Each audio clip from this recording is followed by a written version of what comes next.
डीजीएसपीआर ने पहलगाम हमले के हमलावरों को नामालूम करार दे दिया। इंटरव्यू में सवाल के जवाब में कहा कि हमलावर नामालूम थे क्योंकि उनका अब तक कुछ पता नहीं चल सका। ये भी कहा कि भारत दो तरफा मामलात में जज बनकर फैसला नहीं कर सकता। डीजीएसपीआर लेफ्टिनेंट जनरल अहमद शरीफ कुछ देर में अहम प्रेस कॉन्फ्रेंस करेंगे। इंटरनेशनल मीडिया को भारतीय जारियत पाकिस्तान के जवाबी इक़दामात से आगाह किया जाएगा। सऊदी वज़ीर मुमलिकत बराए खारजा मुरादिल अल जबीर पाकिस्तान पहुंच गए। नायब वज़ीर आज़म इसहाक डार से मुलाकात। दोनों रहनुमाओं में पाक भारत कशीदगी पर गुफ्तगू। इसहाक डार ने सऊदी हम मनसब को भारतीय जारियत और पाकिस्तान की जवाबी कार्रवाई से आगाह किया। सऊदी वज़ीर मुमलिकत की वज़ीर आज़म शहबाज शरीफ से भी मुलाकात का इम्कान। बौखलाहट का शिकार बुज़दिल भारतीय फौज की सिविल आबादी पर गोलाबारी। लाइन ऑफ कंट्रोल पर भारतीय फौज ने बहरा, फॉरवर्ड कोहोटा और कोयरट्टा में सिविल आबादी को निशाना बनाया। बिला इश्तियाल फायरिंग से 5 शहरी शहीद, 7 जख्मी। भारतीय फौज का भारी हथियारों का इस्तेमाल। पाक फौज का भी दुश्मन को करारा जवाब। कई चेक पोस्ट से तबाह कर डाली। एलओसी पर धर्मसाल 2 पोस्ट बिलमुकाबिल बटल सेक्टर में भारतीय फौज ने घुटने टेक दिए। सोजी और पीरकांती सेक्टर में जबार एंड तरखिया कॉम्प्लेक्स मलियामेट। भारतीय फौज को भारी नुकसान उठाना पड़ा।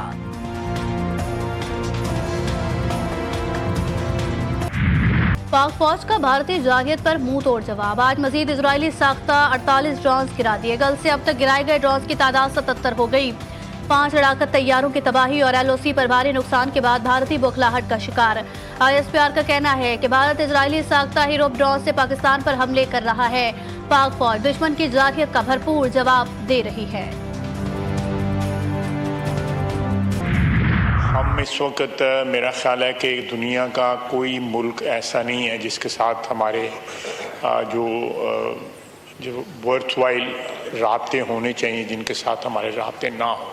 और हमारा जो यूएन मिशन है वो अल्हम्दुलिल्लाह सिक्योरिटी काउंसिल में या अदरवाइज जो है वहाँ पे बहुत एक्टिव है और बड़ा इफ़ेक्टिवली जो है हिंदुस्तान के जो इस जारहाना अज़ाइम का जो है ना वो दे रहा है, जवाब दे रहा है। भारतीय कोशिशों को और ज़्यादा तेज़ करके उनको इफ़ेक्टिव करने की ज़रूरत है।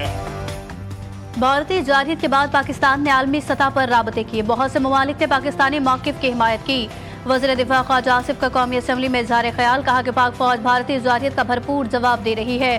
पाक फौज ने भारत के 5 जंगी जहाज और दर्जनों ड्रोन भी मार गिराए। ये भी कहा कि मुल्क के अंदरूनी मामलत को भी जल्द हल कर लिया जाएगा। एक ही कौमी बयानिया होना चाहिए इन हालात में। सियासी लेवल पर हम कहाँ खड़े हैं, हमें इस पर ज़रूर गौर करना चाहिए। हमारी इस वक्त तक कोई सफारती मिशन बाहर नहीं है। हम सिर्फ टेलीफोन पे बातें कर रहे हैं। इन हालात में हमारे सफारती मिशन बाहर होने चाहिए। और हाल में हम सबका एक ही कौमी बयानिया होना चाहिए। जंग में फूल नहीं बम बरसते हैं। क्या इस जंग के जरिए हम कश्मीर आज़ाद करा सकेंगे? मौलाना फजल रहमान का कौमी असम्बली में इज़हार ख्याल, कहा हमें गौर करना चाहिए कि मौजूदा सूरत हाल में सियासी सतह पर हम कहाँ खड़े हैं। इस वक्त हमारा कोई सिफारती मिशन बाहर नहीं गया। हम सिर्फ टेलीफोनिक गुफ्तगू कर रहे हैं। हमें मुख्तलिफ मुल्कों में अपने सिफारती मिशन भेजने चाहिए थे।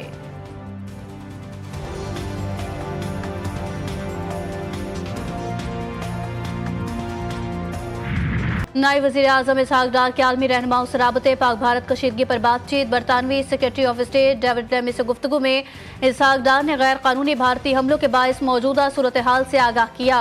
डेविड का कशीदगी के खात्मे और खित्ते में अमन के लिए डायलॉग की अहमियत पर जोर। वज़ीर खारजा का ईरानी मनसब को भी टेलीफोन। जनूबी एशियाई रीजन में ताज़ा सिक्योरिटी सूरत हाल पर तबादला ख्याल। ईरानी वज़ीर खारजा ने भारत कशीदगी कम करने के लिए फ़रीक़ैन की कोशिशों की अहमियत पर जोर दिया।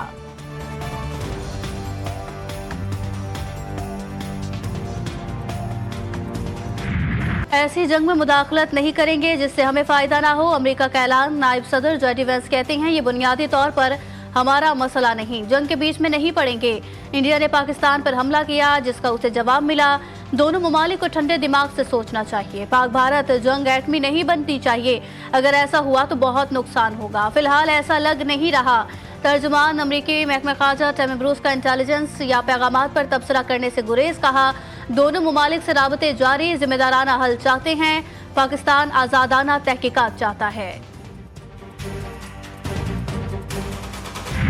भारतीय मीडिया ने प्रोपेगेंडे की दुनिया में नई तारीख रकम कर दी। कभी पाकिस्तानी फौज का सरबराह हटवा दिया तो कभी वजीर आजम को मुल्क बदर करार दिया और अब कराची की बंदरगाह को राख के ढेर में तब्दील कर दिया।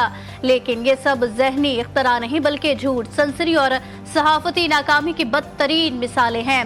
भारतीय मीडिया का तख़ील हकीकत से टकराकर पाश पाश हो रहा है। भारतीय मीडिया का पाकिस्तान के खिलाफ झूठे प्रोपेगेंडे का आगाज। पाकिस्तानी अफवाज की हर महाज पर कामयाबी के बाद भारतीय मीडिया नाकामियों को छुपाने की कोशिश में मसरूफ। रॉ से मुंसलिक अकाउंट्स और भारतीय सहाफ़ी झूठे और गुमराहकुन मवाद फैलाने लगे। मोदी हुकूमत के दबाव में भारतीय मीडिया इजराइल के पुराने वीडियो को पाकिस्तान पर हमले से जोड़ने की कोशिश करने लगा। मोदी के गोदी मीडिया की रात भर झूठी खबरें, खबर सच्ची भी आ गई। भारतीय मीडिया माफी तलाफी पर उतर आया, पाकिस्तान के खिलाफ प्रोपेगेंडे पर माफी मांग ली। भाई अपनी आर्मी दे नाल है, इंशाअल्लाह अपनी आर्मी दे नाल अपनी शहादत के लिए कुर्बान होने को तैयार है। हमें किसी चीज का डर नहीं है। मोदी ये नारा तकबीर वाली कौम है, ये कोई डरने वाली कौम नहीं। ये आसम मुनीर पाकिस्तान पाक फौज के साथ खड़ी है। यहाँ का बच्चा जो है ना वो शहादत का जज्बा रखता है। 4 किलोमीटर पे वाघा बॉर्डर है, अपना घर बार छोड़कर आए हुए हैं। हम नहीं डरते, वो जो मर्जी कर रहे हैं। हमारी फौज के मुकाबले उनकी फौज जीरो है। भारत जो है वो उन्होंने जो ड्रोन भेजे थे वो पाक फौज की अल्हम्दुलिल्लाह उन्होंने गिरा दिए हैं और हम पाक फौज के शाना बचाना खड़े हैं।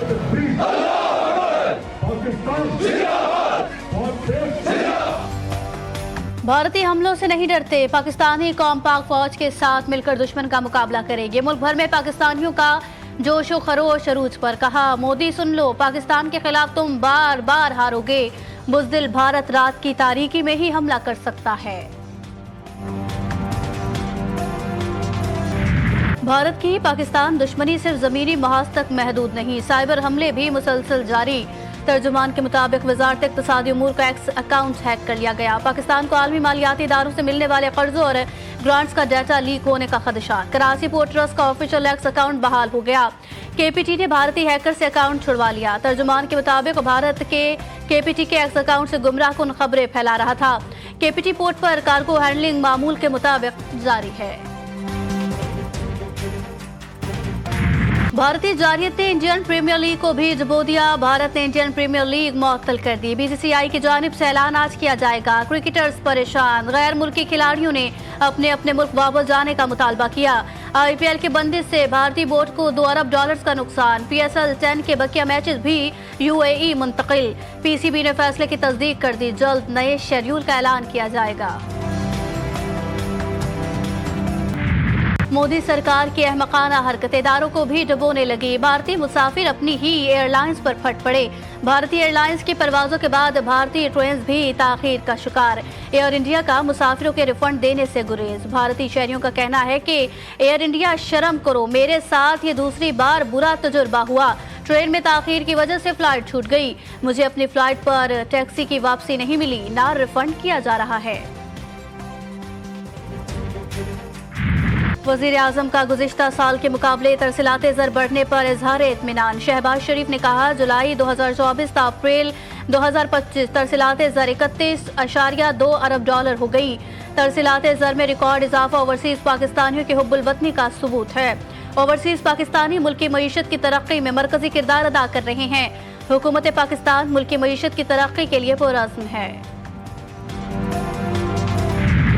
पाकिस्तान बेशतर शराइत पूरी करने में कामयाब। IMF से किस्त मिलने की राह हमवार। आलमी मालियाती फंड के एग्जेक्टिव बोर्ड का इजलास आज वाशिंगटन में होगा। पाकिस्तान के लिए $2 अरब 30 करोड़ के माली पैकेज की मंजूरी मुतवक्के। $1 अरब की अगली किस्त और $1.3 अरब की क्लाइमेट फाइनेंसिंग मिलने की भी उम्मीद। वजारत खजाना ने मौजूदा माली साल के पहले 9 माह की आमदन और अखराजात की तफसीलात जारी की।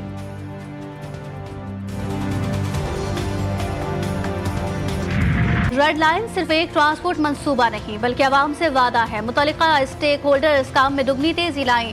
सीनियर सूबाई वजीर शर्जील मेमन की हिदायत। इजलास में रेड लाइन मंसूबे की मौजूदा सूरत हाल का जायजा। दरपेश मसाइल पर गुफ्तगू। शर्जील मेमन ने कहा यूटिलिटीज की मुंतकली समेत दीगर इशूज के हल के लिए इक़दामात किए गए।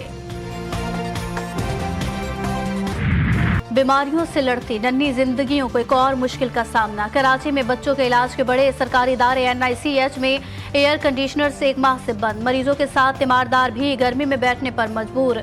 एग्जीक्यूटिव डायरेक्टर NICH के मुताबिक आइंदा हफ्ते ICU और दीगर फ्लोर्स के AC की मरम्मत मुकम्मल हो जाएगी। चारसदा के इलाके शबकदर में पुलिस का इंटेलिजेंस बेस्ड ऑपरेशन। दहशतगर्दों के 3 सहूलतकार गिरफ्तार। जदीद असलहा और बारूदी मवाद बरामद। पुलिस के मुताबिक गिरफ्तार मुलजिमान का ताल्लुक कलदम तंजीम से है। गिरफ्तार शरपसंद अफगानिस्तान में मौजूद आला क़यादत से टेलीफोनिक राबते में थे। मियांवाली में बस, ट्रैक्टर ट्रॉली और कार में खौफनाक तसादुम। हादसे में 2 अफराद जाँ बहक, 28 जख्मी। लाशों और जख्मियों को अस्पताल मुंतकिल किया गया। हादसे का शिकार बस चकवाल से मियांवाली, कार मियांवाली से मूसा खेल जा रही थी। कराची में सूरज के मिजाज गर्म। शदीद गर्मी ने शहरियों के छक्के छुड़ा दिए। पारा 36 डिग्री सेंटीग्रेड तक जा पहुंचा। कराची के मज़ाफात में आंधी और गरज चमक के साथ बारिश का इम्कान। इस्लामाबाद और पंजाब के मुख्तलिफ शहरों में भी मूसलाधार बारिश की पेशगोई। कई मकामात पर याला भारी मुतवक्के। कश्मीर, गिलगित बल्तिस्तान, मशरकी पंजाब में भी धुआंधार बारिशों की पेशगोई। महकमा मौसमियात ने पहाड़ी इलाकों में लैंडस्लाइडिंग का खदशा जाहिर कर दिया।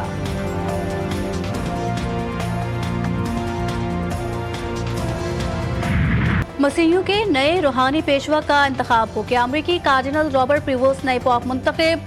सेंट पीटर्स स्क्वायर में हजारों अकीदतमंदों का जश्न। अमरीकी सदर ट्रंप की जानिब से भी नए पॉप को मुबारकबाद।